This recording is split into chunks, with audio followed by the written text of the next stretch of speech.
Everyone, previous class हम लोग देखे थे what is work and work done by a force. नहीं, क्या देखे थे? थोड़ा फटाफट स्लाइड्स को देख लेते हैं। हम देखे थे work is said to be done by a force if point of application of force is displaced, है ना। बस इसी चीज के ऊपर एम्फेसिस दिए थे। Work done by a force on an object is given by W is equal to F cos theta, है ना। ये फॉर्मूला देखे थे। S क्या है?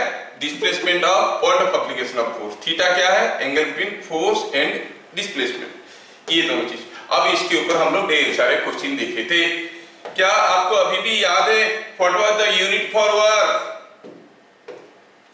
What was the unit for joules? It was the MKS unit, नहीं।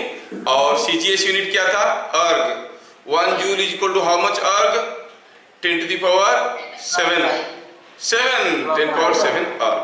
नहीं, हम लोग क्या देख चुके हैं वर्क के बारे में? छोटे छोटे बच्चे, छोटे छोटे नॉलेज क्या पढ़े थे हम लोग वर्क के बारे में? हम लोग देखे थे कि work done by a force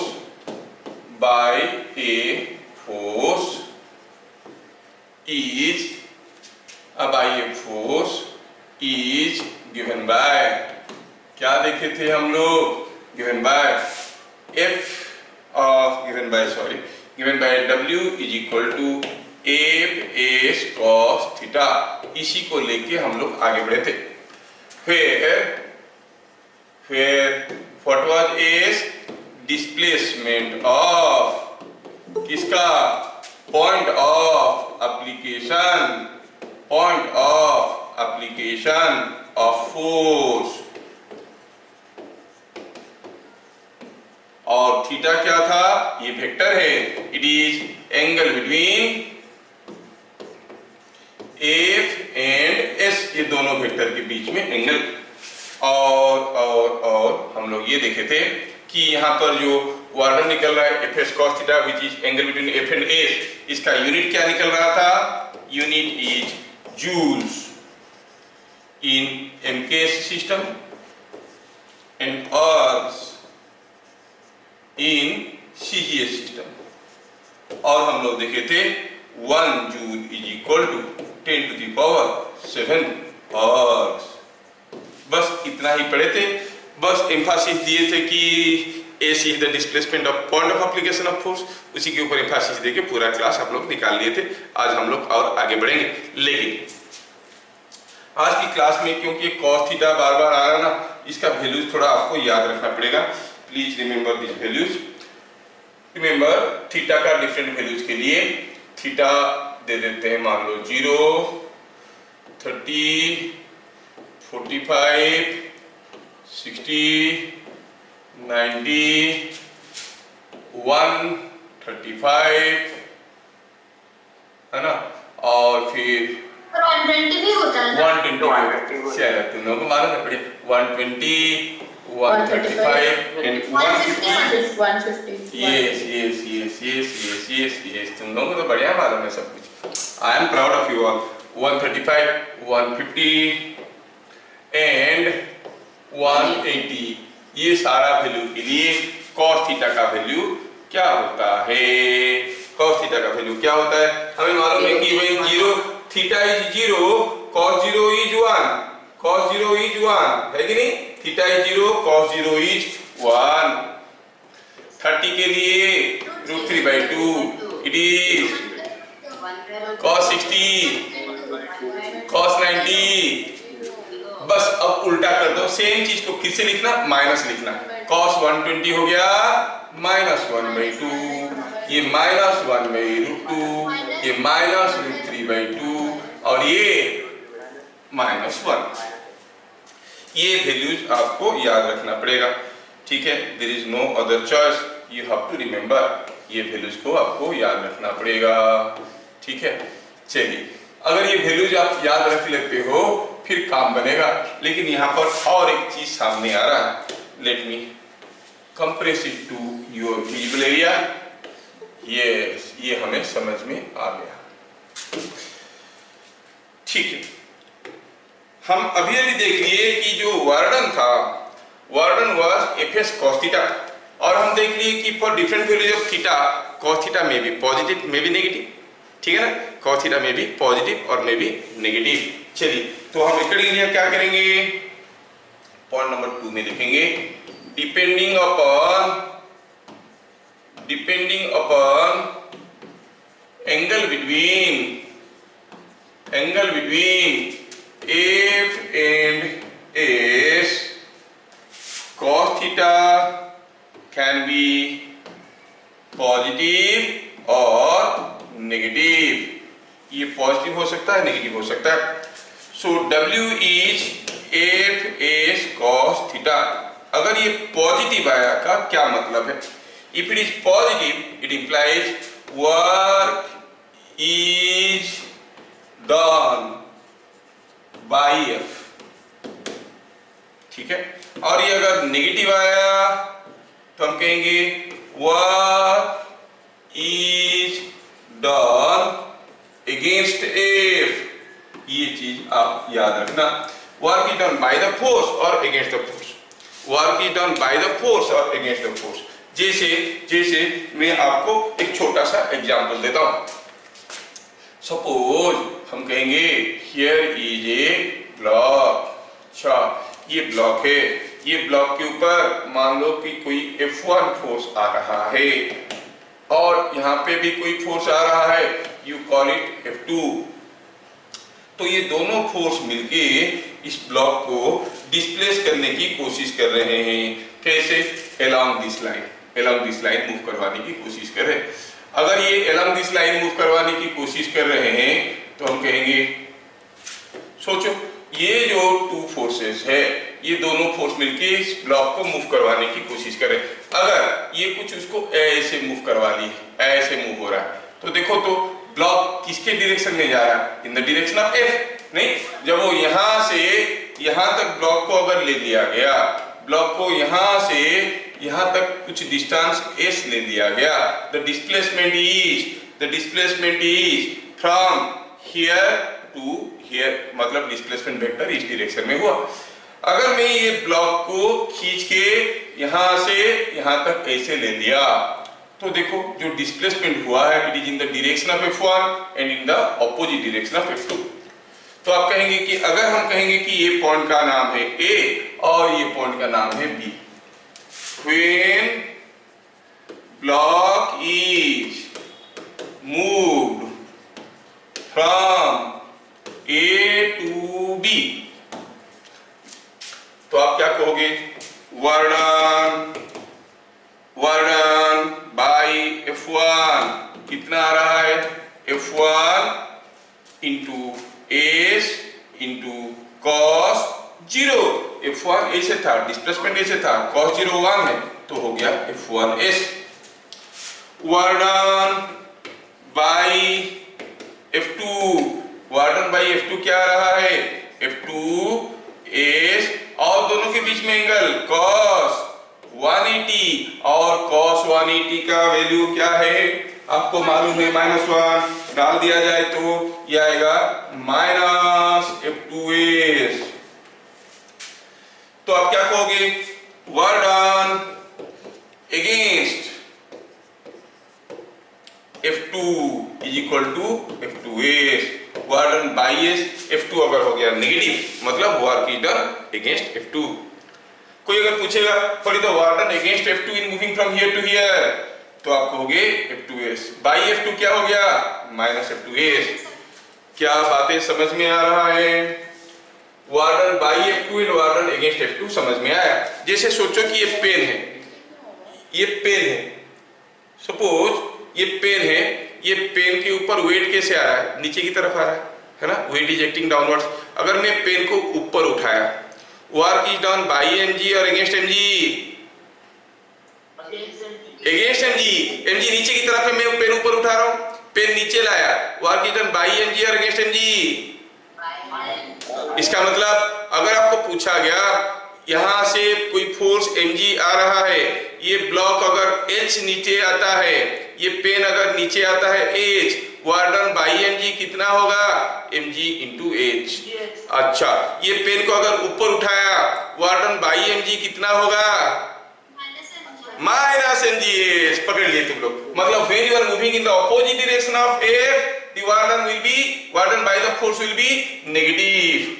When you are moving in the opposite direction of air, work done by the force will be negative. ये चीज हमें समझ में आया। मतलब वर्क जो है वो पॉजिटिव भी हो सकता है, नेगेटिव भी हो सकता है। स्केलर क्वांटिटी ना, जैसे टेम्परेचर पॉजिटिव हो सकता है, नेगेटिव भी हो सकता है कि नहीं? तो वर्क कैन बी पॉजिटिव और नेगेटिव। पॉजिटिव वर्क का मतलब हुआ work is done by the force, negative work का मतलब हुआ work is done against the force. ठीक है, लेकिन work done by a force is always calculated as F S cos theta. हमें ये चीजें याद रखना है। ठीक है, now I want to see one more important thing, point number 3। ये जो फॉर्मूला अभी हम देखे, work done by a force. अच्छा, before you go for point number 3, मैं कुछ छोटे छोटे क्वेश्चंस करना चाहता हूं। चलिए मैं आपको एक छोटा सा क्वेश्चन देता हूं। ए block was a block of 4 kg was pulled up to a height of 8 meters. Find work done by height of 8 meters. Just a minute. With an acceleration of 2 meter per second square. Find bit number 1, tension in thread. Bit number 2, work done by tension. Bit number 3, work done by gravity. देखो कितना simple question है। थोड़ा सा पुराना idea को use करके दिया हूं, आप तो पक्का कर सकते हो। थोड़ा सा सोचोगे तो कर लोगे। फिगर बना दिया हूं। देखो ये आदमी है, ये 4 kg का ब्लॉक को खींच के 8 मीटर तक ऊपर उठाना चाहता है। पूछा है बताओ कितना जोर से उठाने वाला है। He wants to lift it up with an acceleration 2 meter per second square. कुछ एक्सीलरेशन में उठा रहा है, 2 मीटर पर सेकंड स्क्वायर, ऐसा एक्सीलरेशन में उठा रहा है। पहले पूछा है टेंशन। मैं करता हूं, आप लोग थोड़ा ध्यान से देखना सॉल्यूशन। यस देखते हैं, सोचते हैं थोड़ा। हम देखेंगे कि यहाँ पे जो ब्लॉक है, अगर हम ब्लॉक का फ्री बॉडी डायग्राम देखेंगे तो ब्लॉक के ऊपर क्या क्या फोर्सेस आ रहे हैं। एक टेंशन आ रहा है ना, कितना है मालूम नहीं, उसका अपना वेट भी तो आ रहा है 4g, और ये ऊपर जा रहा है एक्सीलरेशन में 2 मीटर पर सेकंड स्क्वायर। क्या बता सकते हो net force on the block? Net force on the block, net force on block कितना है? क्या फोर्स है इसके ऊपर की तरफ t है, नीचे की तरफ 4g है, तो t माइनस 4g। और एक्सीलरेशन क्या होता है?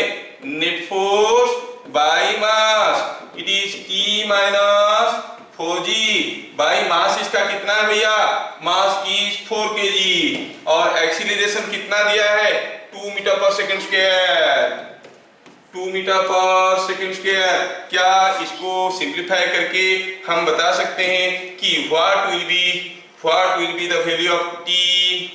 सोचिए, आप कर सकते हो। t का वैल्यू इसमें से आ जाएगा आपको।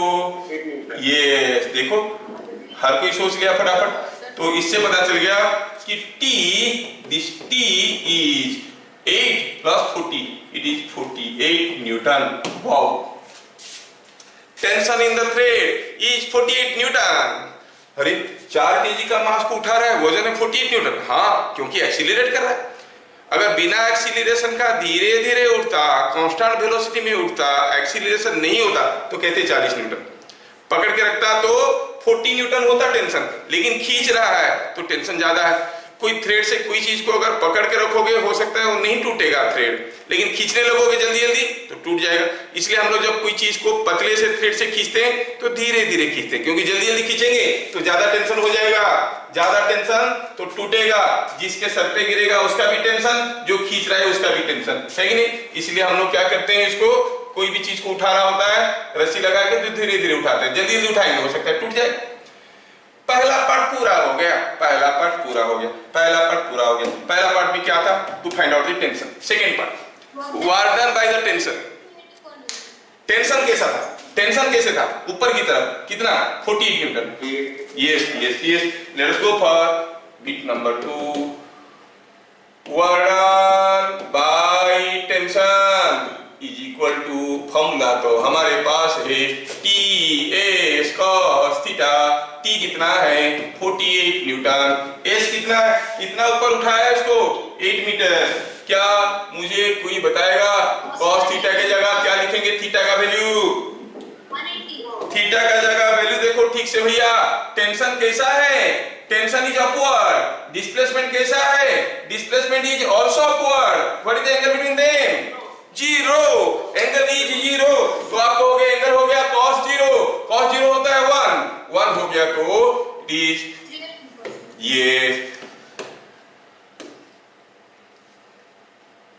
कितना हो गया ये, हाँ 384 जूल्स। क्या मेरी बात सबको समझ में आ रहा है? यस। अब बताइए वर्क बाय ग्रेविटी, ग्रेविटी कितना वार कर रहा है, वही फॉर्मूला हुआ W S cos theta. W कितना है 40 न्यूटन का, S कितना है 8 मीटर, क्योंकि W कितना था इसका वेट 40 न्यूटन, 4 kg तो 40 न्यूटन। डिस्प्लेसमेंट कितना हुआ, अरे वेट यहाँ पे आ रहा है, ब्लॉक अगर 8 मीटर जाएगा तो point of application of force भी 8 मीटर ही जाएगा। अच्छा ये बात है, तो फिर what is the angle between gravity and displacement, gravity तो नीचे की तरफ था कि नहीं, डिस्प्लेसमेंट तो ऊपर की तरफ हुआ, तो दोनों के बीच में क्या एंगल हो गया cos 180। और cos 180 कितना होता है -1, डाल दिए तो हो गया -320 joules. Negative answer implies that the work done is against gravity, work done is against gravity, not by gravity। क्या ये बात सबको समझ में आ गया? चलिए अगला क्वेश्चन देखते हैं, next question for your understanding. देखते हैं नेक्स्ट क्वेश्चन। अच्छा हुआ यूं है कि यहाँ पर कोई एक इंक्लाइंड प्लेन है, this is what is an inclined plane. On this inclined plane here is a block, here is a block. अच्छा ये ब्लॉक कितने मास का है, 5 kg मास का है, ठीक है। और ऐसा है 5 kg का ब्लॉक है, ये 5 kg block is keeped on a smooth inclined 5 kg block. और ये ब्लॉक को क्या कर रहे हैं हम लोग, मूव करवाने की कोशिश कर रहे हैं, कैसे, बाय ए फोर्स ऑफ से 200 न्यूटन। और क्या दिया है यहाँ पे, दिस एंगल इज 30 डिग्री। और ये दिया है सपोज ये डिस्टेंस दिया हुआ है, ये डिस्टेंस दिया हुआ है 6 मीटर, ये डिस्टेंस दिया हुआ है 6 मीटर, ये डिस्टेंस दिया हुआ है 8 मीटर। ब्लॉक को हम A से B तक ढकेलते हुए ले लिए, ठीक है, क्वेश्चन इज क्लियर। ये ब्लॉक को हम A से B तक ढकेलते हुए ले लिए तो हमें पूछा गया है कि work done, you have to find out work done by all forces. Question in figure shown the block was pushed from A to B. Find work done by number 1 200 newton force और इसको F कहो और चलो ठीक है, work done by 200 newton. Bit number 2 में लिखेंगे work done by gravity.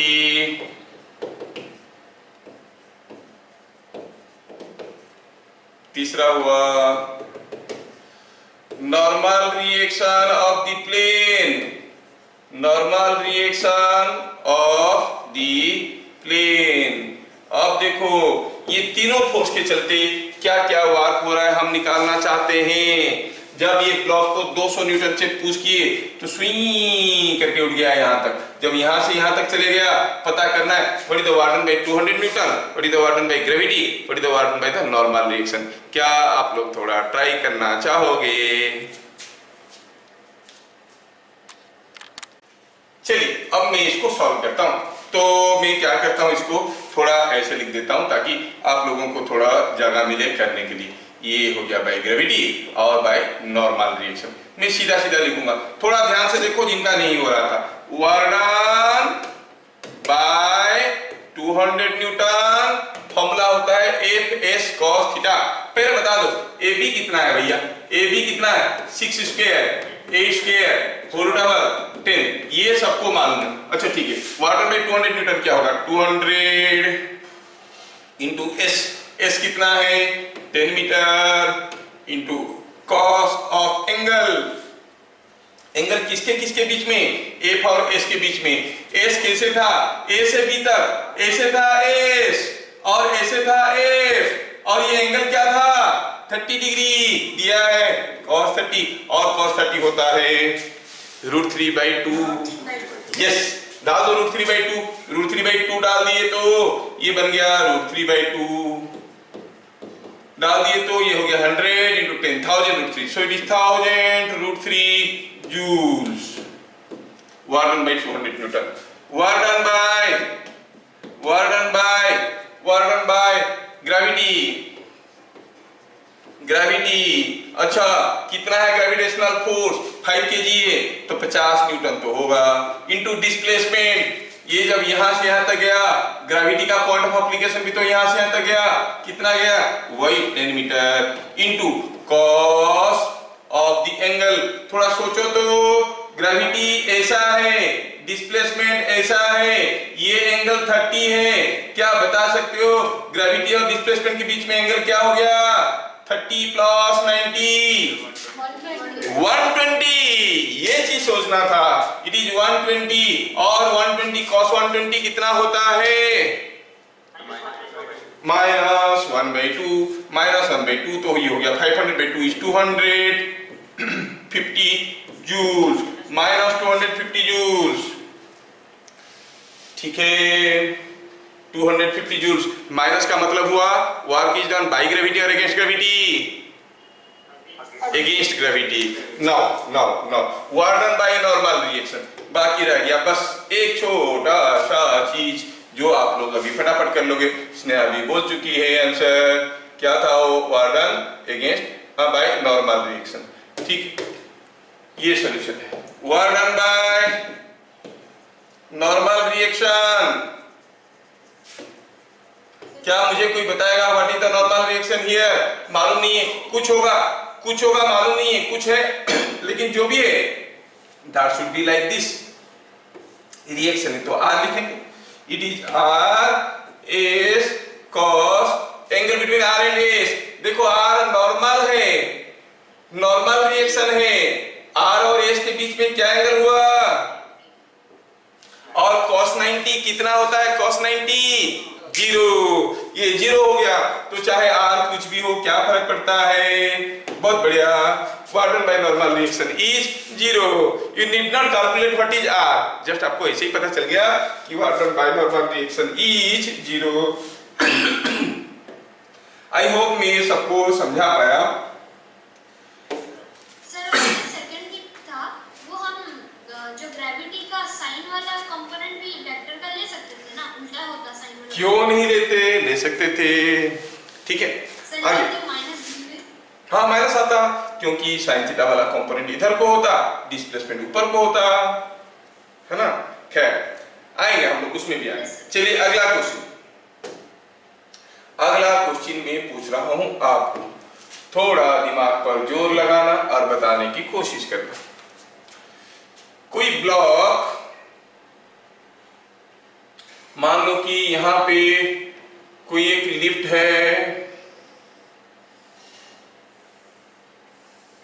ये लिफ्ट के अंदर एक इंक्लाइन प्लेन है, कितना टेढ़ा मेढ़ा क्वेश्चन है। अच्छा, ये इंक्लाइन प्लेन है, यहां पर एक ब्लॉक बैठा हुआ है और इस ब्लॉक का अपना वेट है, ठीक है, वेट है ऐसे, और इस ब्लॉक के ऊपर एक फोर्स ऐसा है, ठीक है, और ये ब्लॉक के ऊपर एक नॉर्मल रिएक्शन है ऐसा।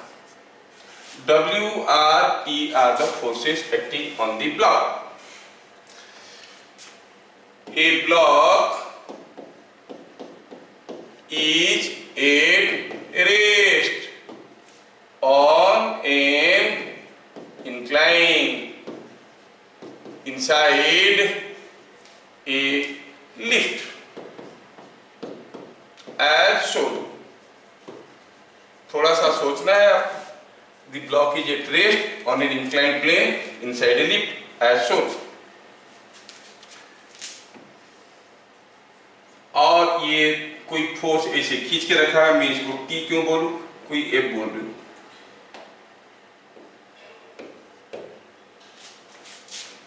By the help of a force F, क्योंकि फोर्स नहीं रहता तो फिसल जाता। The lift moves up, lift slowly moves up by A distance h, find work done bye W R F।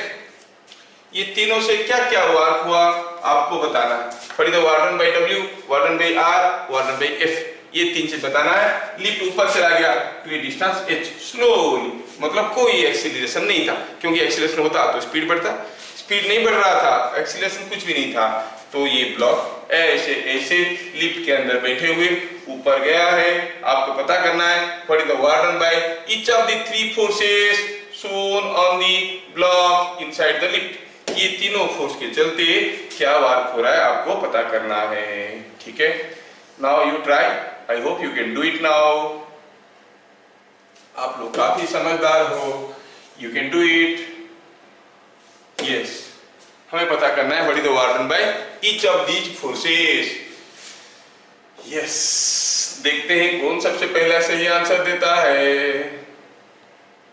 Yes. चलिए, work done bye W, work done by F, work done bye R। ठीक है, तुम लोग इतने अच्छे बच्चे हो, उसके बावजूद नहीं कर पा रहे हो, मतलब मैं ही शायद ढंग से तुम लोगों को समझा नहीं पाया। Let me try to explain you everything. एक मिनट रुक जाओ। अब मैं बताना चाहता हूँ क्या हो रहा है। सोल्यूशन देखो, मुझे जब भी किसी एक वर्क डन बाय ये फोर्स निकालना है, मेरे पास तो सिर्फ एक ही फॉर्मूला है, एफ एस कॉस थीटा, बस यही फॉर्मूला, इसी को यूज करके मेरे को पूरा कहानी खत्म करना है ना। ये चीज हमें मालूम है। अच्छा ठीक, अगर ये मालूम है, वर्क डन बाय W क्या लिखेंगे? Work done bye W is nothing but W displacement कितना हुआ है, ये ऊपर गया h, तो ऊपर गया है h cos थीटा। थीटा की जगह क्या लेंगे? W कैसा है नीचे, जहां पर फोर्स आ रहा था वो पॉइंट किधर गया? ऊपर, मतलब एंगल कितना है? 180। cos 180 होता है -1, तो it is -WH। Work done bye normal reaction, देखो R कैसा है? R is something like this, R is something like this. ध्यान से देखो, इट इज R। जिस पॉइंट में R आ रहा था वो पॉइंट कितना गया? वो भी तो H गया, R H। And what is the angle between R and H?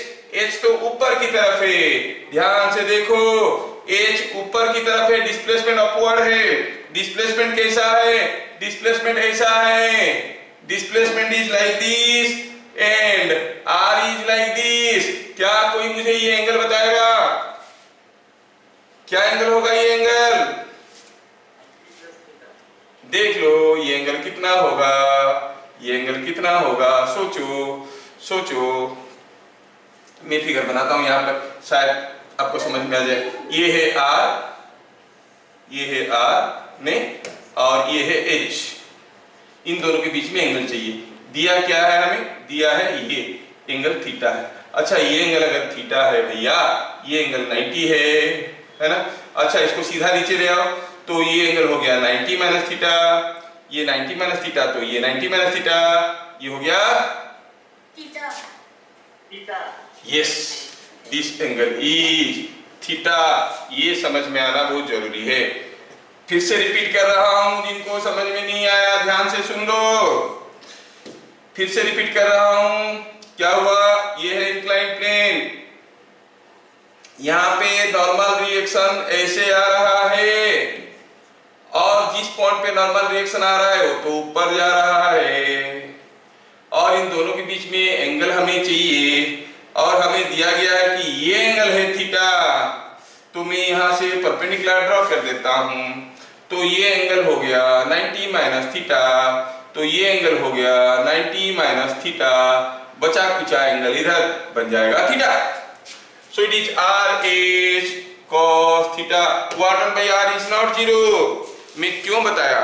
काफी लोग सोचते हैं कि जब कोई बॉडी मूव कर रहा है work done by normal reaction zero है। काफी बुक में लिखा है it all depends how the body is moving, warden by normal reaction zero होता है, ऐसे बोल देते। नहीं, हो भी सकता है कि there is some work done by the normal reaction RH cos theta. अच्छा पूछा है work done by F, work done by F formula है F, डिस्प्लेसमेंट हुआ H, क्या एंगल है F और H के बीच में? अगर ये एंगल थीटा है, ये एंगल कितना होगा? 90 minus theta, cos 90 minus theta. शायद हम लोग बचपन में पढ़े थे cos 90 माइनस थीटा क्या होता है? sin theta. तो it is coming out to be F sin theta. Warden by all these three forces are shown। समझ में आ रहा है? चलिए, तो आपको ये सब करने में थोड़ा मुश्किलें हो रहे हैं, मैं थोड़ा सा इसको आसान बना देता हूं। Point number 3, note point number 3, थोड़ा आसान बना देता हूं। देखो, अगर हम कहेंगे कि ये कोई एक बॉडी है, इस बॉडी को आपने इधर से खींचा कोई फोर्स F लगा के, और ये आगे निकल गया S, और ये एंगल है थीटा, तो आप कहोगे warden by the force is Fs cos theta. Here you know the Warden is given by Fs cos theta. आपको याद होगा, हमें मालूम है कि जो S है, S का इस डायरेक्शन में कोई एक कंपोनेंट होता है। What is the component of S in this direction? बचपन में कभी पढ़े थे, कोई भी वेक्टर का किसी भी डायरेक्शन में कंपोनेंट निकालो तो परपेंडिकुलर ड्रॉ करो, जो प्रोजेक्शन मिलेगा वो होता है कंपोनेंट, है कि नहीं? अगर हम देखेंगे यहाँ पे इसका कंपोनेंट कितना है, तो हमें यहाँ से इसका परपेंडिकुलर ड्रॉ करना पड़ेगा। ये S है, तो this will be S cos theta. ये S cos थीटा क्या है? It is component of displacement in the direction of force. ऐसा सोचोगे तो और जल्दी हो जाएगा। जैसे क्या लिखेंगे हम लोग? कहेंगे it is same as where S cos theta is equal to where S cos theta is equal to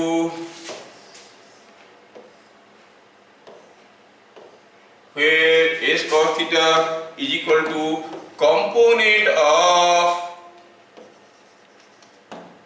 displacement in direction of force F। और इसको ऐसे कहो, सीधे सीधे सिंपल लैंग्वेज में कहो तो displacement in direction of F, ऐसा कहो चलेगा। तो आप क्या कहोगे? Work done by force is F into displacement in direction of F. समझ में आया क्या? Displacement in the direction of F. ऐसा चलिए मैं ये जो चीज है उसको समझाने की कोशिश कर रहा हूं। आपको निकालना है वर्क, तो देखना है कि जो पॉइंट ऑफ एप्लीकेशन था उसका फोर्स के डायरेक्शन में कितना डिस्प्लेसमेंट हुआ। Force into displacement in the direction of force gives you the work done. ध्यान रखिए कि force into displacement in direction of force give the work done. Same FS cos theta को हम लोग एक नए तरीके से भी समझना शुरू किए हैं। क्या है? Work done is force into displacement in the direction of force. Let me give U a simple example. Supposing हम कहेंगे कि यहाँ पे ध्यान से देखना बेटा, बड़ा इंटरेस्टिंग चीज मैं बताने जा रहा हूँ आपको। ये कोई एक इंक्लाइन प्लेन है, सपोज ये कोई एक ट्रायंगुलर प्लेन है, ऐसा रखा है। अब क्या है, कोई एक ब्लॉक यहाँ पर रखा हुआ है, ठीक है, ये ब्लॉक यहाँ पर रखा हुआ है, ये एंगल 90 डिग्री दिया है, ये लेंथ दिया है A, ये लेंथ दिया है B, ये लेंथ दिया है C। सपोज हम कहेंगे कि यहाँ पे कोई एक फोर्स, तगड़ा फोर्स इसको पुश किया तो ये P से Q तक चला गया, P से Q तक चला गया, ऐसे दिया है। In figure shown strong force F pushes the block from कहां से कहां तक? P to Q। Find work done by F। F से कितना वर्क हुआ? लेंथ दिया हुआ, ये लेंथ B है, ये लेंथ A है, ये लेंथ C। ऐसा करके सब कुछ डाटा आपको दिया हुआ, आपको डरने की कोई जरूरत नहीं। लेकिन एंगल कुछ नहीं दिया है तो आप अश्यूम कर सकते हो कि ये कुछ एंगल वगैरह मालूम नहीं है, ये सोच के चले। अब क्या हुआ, ये जो है इसको हम निकालना चाहते हैं। P से Q तक अगर ये ब्लॉक को ढकेलते हुए ले जाएगा, what is the work done by F। थोड़ा ध्यान से देखना, don't try to learn now. See here, I am trying to give you some important information from this question। हाँ, आपकी थोड़ा एक नया नजरिया आ जाएगा सॉल्व करने का। Solution, let me go for this solution. ठीक है, हम निकालना चाहते हैं वर्क डन बाय F। मालूम नहीं है ये एंगल कितना है, ये एंगल कितना है मालूम नहीं है। Suppose this angle is theta, तो हमें क्या करना है, हमें करना है work done by F is F cos theta. Theta तो फॉर्मूला डालेंगे, ठीक है, cos थीटा। चलो देखते हैं F और S के बीच में यहाँ पर क्या एंगल है। F ऐसा हुआ, डिस्प्लेसमेंट तो ऐसा हुआ ना, P to Q, displacement was like this. तो आप क्या कहोगे, work done F S cos theta. F कितना है? F तो F है।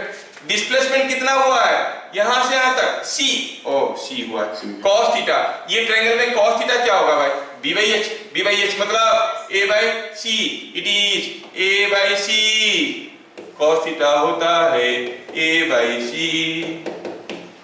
मार्कपीट करो तो क्या आ गया? F into A। अब थोड़ा रुको, सोचो, देखो क्या आ रहा है, क्या आ रहा है work done? Force into displacement in the direction of force. जब ये ब्लॉक को आप यहां से ढकेल के यहां तक लेके गए बाय दिस फोर्स, इस डायरेक्शन में कितना गया?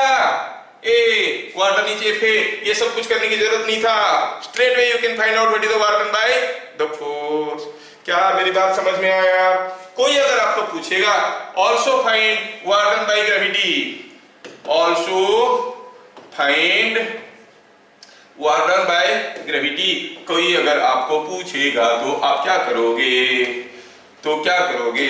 Work done by gravity. अगर दिया है कि ब्लॉक का मास m है तो हम तो अब डायरेक्ट टेक्निक जान चुके हैं, वर्क डन बाय mg।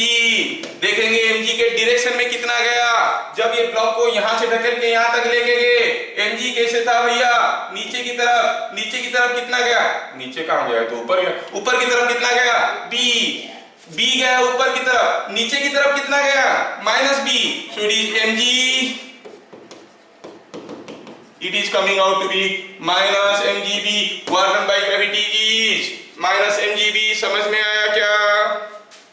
नहीं सर, फिर से थोड़ा बोलिए। नहीं आया तो फिर बताना पड़ेगा। चलिए देखते हैं, पहला वाला समझ में आ गया, work done by F equal to F into A हुआ। एफ इंटू ए को थोड़ा रियलाइज करो, फॉर्मूला से निकल गया, आंसर निकालना कोई बड़ी चीज नहीं है। Let us discover the theme between, try to read between the lines. जब हम इस फोर्सेस को ढकेले, वो P से Q तक गया, हमें पता करना था वार्डन बाय द फोर्स। कैसे? हमारे पास एक नया टेक्निक आ चुका है। Work done by a force is given by force into displacement in direction of force. Displacement in the direction of force, जब इसको ढकेल के यहां तक ऐसे ले आए, फोर्स ऐसे था, इस डायरेक्शन में कितना दूर गया? अरे ब्लॉक तो यहां से यहां गया, इधर कहां गया? हाँ गया है, इधर जाते जाते इधर को भी गया है। कितना गया है? ए, तो वार्डन हो गया F into A. Exactly that way warden by mg निकालेंगे। जब ढकेल के यहां से यहां तक ले लिए, mg के डायरेक्शन में कहा कितना गया? mg के डायरेक्शन में कहां गया? ये तो ऊपर गया है। कितना ऊपर की तरफ गया है? b। तो mg के डायरेक्शन में कितना गया है? Minus b। Warden by mg हो गया माइनस mgb। क्या सबको समझ में आया? तो दिया है क्वेश्चन में, ऐसे ऐसे फोर्सेस आ रहे हैं, आपको पूछा गया है कि ये ब्लॉक को अगर हम P से Q तक पुश कर लेंगे, what is the work done by each force? F1, F2, R and weight. W means gravity. Solution मैं तो सीधा सीधा लिखूंगा, वार्डन बाई F1। मुझे कुछ दूसरा मेथड अभी और याद नहीं आ रहा है। F1 is cos theta. तो F1 का वैल्यू क्या है? F1 is 100 Newton. What is the displacement in the direction of F1? ऐसे ऐसे गया, तो इधर को कितना गया है? 12 मीटर। देखो ब्लॉक गया है P से Q, ब्लॉक ऐसे गया है, लेकिन F1 का डायरेक्शन में कितना गया है भैया? 12 मीटर। तो it is 1200 joules. Work done by F2 कितना है? F2 is 20 और उसके डायरेक्शन में कितना गया? ये PQ लेंथ कितना है? PQ is 12 square 5 square whole over. और आपको मालूम है कि वो 13 होता है। 13 होता है तो हो गया 20 इंटू 13, क्योंकि इस डायरेक्शन में कितना गया? F2 इस डायरेक्शन में गया है 13 मीटर। 13 इंटू 20 हो गया 260 जूल्स। वार्डन बाई W कैसा है? नीचे की तरफ कितना? 30 न्यूटन। नीचे की तरफ कितना गया? नीचे की तरफ कितना गया? तो ऊपर गया। ऊपर कितना गया? 5 मीटर। तो नीचे कितना आया? नीचे कितना आया? -5। So it is coming out to be -150 joule. कितना आसान हो गया। cos थीटा को लेके जो कंफ्यूजन था, cos थीटा को भगा दिए हम। अब और थीटा याद रखने की जरूरत नहीं है। नहीं, चलिए आगे बढ़ते हैं। वार्डन बाय नॉर्मल रिएक्शन कितना हो जाएगा? ये बेचारा नॉर्मल तो था, नॉर्मल तो अभी अब नॉर्मल हो जाएगा, क्योंकि ये नॉर्मल होते हुए डिस्प्लेसमेंट के साथ 90 डिग्री कर रहा था। तो क्या हो जाएगा? 0 y because theta is 90 degree. समझ में आ गया क्या? cos 90 होता है 0। क्या सबका यही आंसर आया था? यस। अब जिनको समझ में आया वो लोग फटाफट बताएंगे। यहाँ पे कोई एक इंक्लाइन प्लेन है, ध्यान से देखो, मिस मत कर जाना। ये कोई एक इंक्लाइन प्लेन है, यहाँ पर कोई एक ब्लॉक है, यहाँ पर भी कोई एक ब्लॉक है। अच्छा, ये ब्लॉक, ये इसका नाम A है, इसका नाम B है, ये 2 kg का ब्लॉक है और ये भी 2 kg का ब्लॉक है। ठीक है, in figure shown both the blocks slide down to ground। ये ग्राउंड है, ये ग्राउंड है। slide down to ground। in which case warden by gravity is more। बताना है, आंसर तैयार करके रखो, बताना है। Don't tell, I ask you, just get ready with answer. मैं पूछूंगा, तैयार रहो, आंसर पूछूंगा मैं, जिसको वही बताना, बाकी लोग मत बताना। चलिए देखते हैं कौन बता पा रहा है। ये ब्लॉक फिसल के यहां से यहां पर आएगा, बी के केस में ज्यादा वर्क होगा कि ए के केस में ज्यादा वर्क होगा बाय ग्रेविटी? नाउ जिसका आंसर तैयार है बताइए क्या होगा? सेम होगा same in both the cases. Same in both the cases.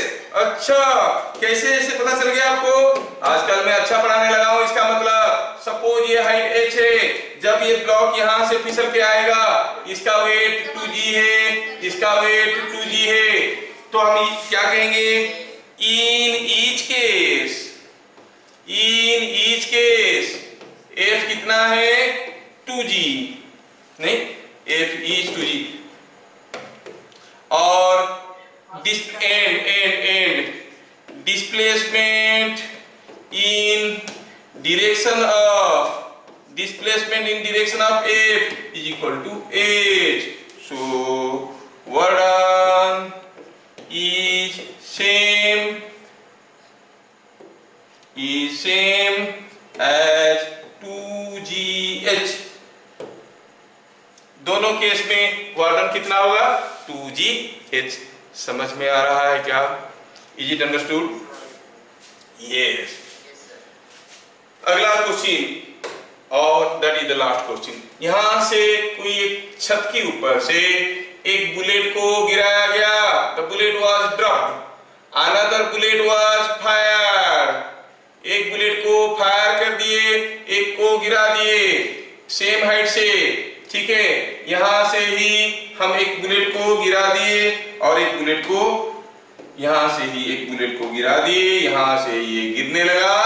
कैसे? ऐसे सीधा नीचे। और दूसरा बुलेट को फायर किए तो गया कैसे? ऐसे। ये बुलेट ए है, एक बुलेट बी है, ठीक है। एक bullet A, sorry, bullet A was dropped. थोड़ा ध्यान से देखना, क्या पूछा है? पूछा है कि bullet A was fired and bullet B was dropped, in which case were done by gravity is more। कौन सा केस में वर्क डन बाय ग्रेविटी ज्यादा होगा? बुलेट को फायर किया, ऐसे करके इधर गिरा। हाँ बोलिए, कौन सा केस में ज्यादा होगा? ए में कि बी में? कोई बोल रहा है ए, कोई बोल रहा है बी, कोई बोल रहा है सेम। चलिए सोचते हैं। मालूम नहीं है इस केस में ये हाइट कितना है, say it is h। In case of B, solution की बात कर रहा हूं। In case of B work done by gravity है ना, कितना हो जाएगा? mg है, और displacement in the direction of mg h है। दूसरा केस में in case of B, in case of A, ये को यहां से फेंका गया, यहां पे गिरा, ये हो गया उसका डिस्प्लेसमेंट। किसका? ए का डिस्प्लेसमेंट ये है। लेकिन इससे हमको क्या मतलब है? हमको देखना है work done bye mg is mg into displacement in the direction of mg। mg कैसे था? ऐसे था। इस डायरेक्शन में कितना गया? वही h।